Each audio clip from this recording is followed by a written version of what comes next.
আমরা সাধারণত অনেকে মনে করে থাকি যে স্বপ্ন হচ্ছে নিছক একটি স্বপ্ন বা এটা কল্পনাপ্রসূত বিষয়।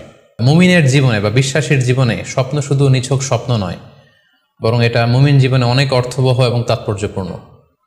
মুমিন জীবনে এটা একটা ভালো স্বপ্ন হতে পারে আল্লাহ তাআলার পক্ষ থেকে কোনো ধরনের সুসংবাদ কিংবা দিক নির্দেশনা, কিংবা হতে পারে বান্দার প্রতি সতর্কবাণী। একচোখা বস্তুবাদীরা বলে থাকে আমরা যখন ঘুমাই তখন মস্তিষ্ক আমাদের স্মৃতিগুলো নিয়ে নাড়াচাড়া করে, আমাদের স্মৃতিগুলোকে পুনর্বিন্যাস করে, আর সেটাই আমাদের কাছে স্বপ্ন হিসেবে ধরা দেয়। অর্থাৎ তারা বলতে চায় যে স্বপ্ন হচ্ছে ঘুমের ঘোরে আমাদের দৈনন্দিন জীবনে ঘটে যাওয়া আমাদের চিন্তা বা ভাবনার প্রতিচ্ছবি। কিন্তু ইসলামের দৃষ্টিতে স্বপ্ন শুধু আমাদের চিন্তা ভাবনার প্রতিচ্ছবি নয়, এটা হতে পারে আল্লাহ তাআলার পক্ষ থেকে সুসংবাদ, হতে পারে গ্ল্যাড টাইডিংস কিংবা সতর্কবাণী। তাই এই স্বপ্নের ব্যাপারে আমাদেরকে খুব ভালো ধারণা রাখা উচিত। লাম ইয়াবকা মিনান নবুওয়াতি ইল্লাল মুবাশশিরাত, অর্থাৎ নবুয়ত আর পৃথিবীতে নেই, নবী হওয়ার সুযোগ আর পৃথিবীতে নেই, নবুয়ত বন্ধ হয়ে গিয়েছে।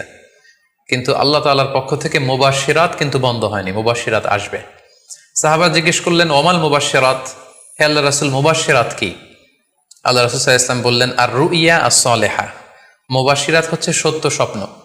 বিশ্বাসীরা যখন রাত্রিবেলা সত্য স্বপ্ন দেখবে, বিশ্বাসীদের জন্য সত্য স্বপ্ন বা সুন্দর স্বপ্ন নিছক স্বপ্ন নয়, এটা আল্লাহ তাআলার পক্ষ থেকে গ্ল্যাড টাইডিংস, সুসংবাদ হতে পারে অথবা সতর্ক করা হতে পারে।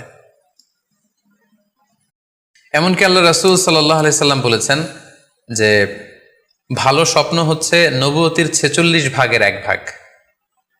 সহিহ বুখারীতে এসেছে, আল্লাহর হাবিব সাল্লাল্লাহু আলাইহি ওয়াসাল্লাম ইরশাদ করেন আর রুইয়া আস-সালিহা জুজউন মিন 46 জুজআন মিনান নবুওয়া, অর্থাৎ ভালো স্বপ্ন বা সত্য স্বপ্ন নবুয়তির 46 ভাগের 1 ভাগ। Could you imagine that? কি করে একজন বিশ্বাসী স্বপ্ন নবুয়তির 46 ভাগের 1 ভাগ হতে পারে? তার মানে মুমিনের স্বপ্ন, একজন বিশ্বাসীর স্বপ্নকে আল্লাহ তাআলা অনেক বেশি গুরুত্ব দিয়েছেন। এটা শুধু স্বপ্ন নয়, এটা হতে পারে আল্লাহ তাআলার পক্ষ থেকে একটা গাইডেন্স, হতে পারে কোনো গ্ল্যাড টাইডিংস, সুসংবাদ, হতে পারে কোনো সতর্কতা বাণী। এজন্য এই স্বপ্নকে, বিশ্বাসীদের স্বপ্নকে আল্লাহ রাসূল সাল্লাল্লাহু আলাইহি ওয়াসাল্লাম নবুয়তির 46 ভাগের 1 ভাগ বলে উল্লেখ করেছেন। কেন তিনি বিশ্বাসীদের স্বপ্নকে নবুয়তির 46 ভাগের 1 ভাগ বলে উল্লেখ করলেন? এর কারণ হচ্ছে আমরা জানি যে আল্লাহ রাসূল সাল্লাল্লাহু আলাইহি সাল্লাম তিনি নবী হয়েছিলেন কত বছর বয়সে? জি, 40 বছর বয়সে। এবং তিনি পৃথিবী থেকে ইন্তেকাল করেছিলেন 63 বছর বয়সে, অর্থাৎ ওনার নবুয়তির পুরো ডিউরেশনটা ছিল 23 বছর। তাহলে নবুয়তির সময়সীমা ডিউরেশন ছিল 23 বছর। আর নবুয়তি প্রাপ্তির আগে তিনি টানা 6 মাস শুধু স্বপ্ন দেখতেন। তাহলে এই 6 মাসকে যদি আমরা 23 বছর দিয়ে 23 বছরের উপর ভাগ করি, তাহলে এটা 46 ভাগের 1 ভাগ হয়। এবং সে কারণে আল্লাহ রাসূল সাল্লাল্লাহু আলাইহি সাল্লাম সত্য স্বপ্নকে নবুয়তির 46 ভাগের 1 ভাগ বলে ঘোষণা করেছেন। এই পর্যায়ে আমরা জানবো স্বপ্নের প্রকার ভেদের ব্যাপারে। খুব সোজা সাপটা যদি বলতে হয়, তাহলে বলতে হবে যে স্বপ্ন হচ্ছে 3 প্রকার। একটা হচ্ছে আল্লাহ তাআলার পক্ষ থেকে, যেটা আল্লাহ দেখান। আরেকটি হচ্ছে শয়তানের পক্ষ থেকে, যেটি শয়তান মানুষকে দেখায়। আরেকটি হচ্ছে নিজের পক্ষ থেকে, অর্থাৎ সারাদিন আপনি যেটা নিয়ে কনসার্ন, সারাদিন আপনি আপনার চিন্তা ভাবনার মধ্যে যেই জিনিসটাকে স্থান দেন, সেটাই আপনি রাত্রিবেলা দেখেন।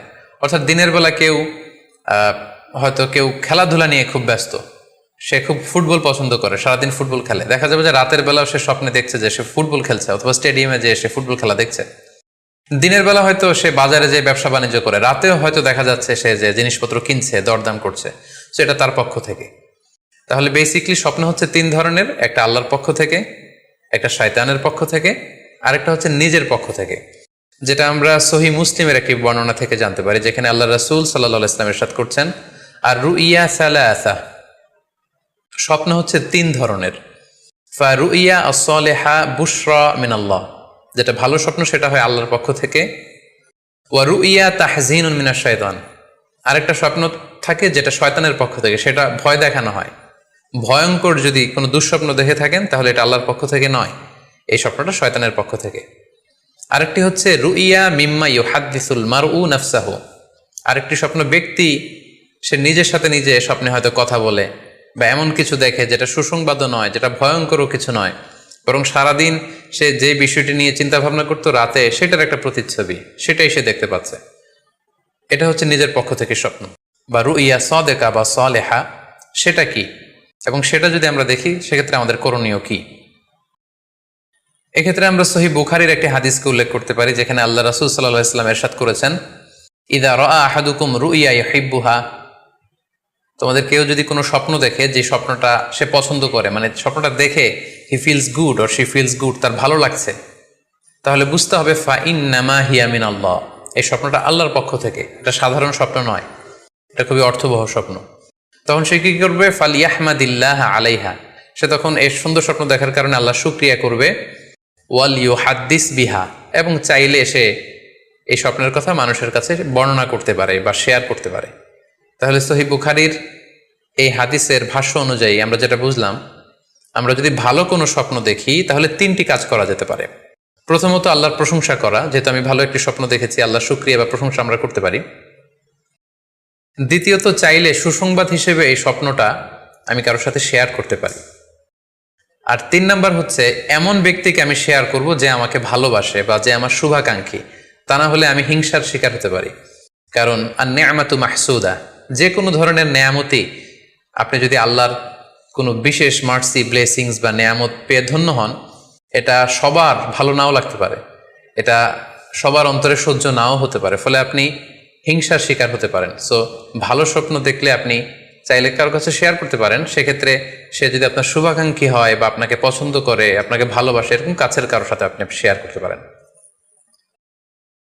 আমরা সবাই নিঃসন্দেহে এরকম ভালো ভালো স্বপ্ন দেখতে চাই, আমরা কেউই ভয়ঙ্কর কোনো স্বপ্ন দেখতে চাই না।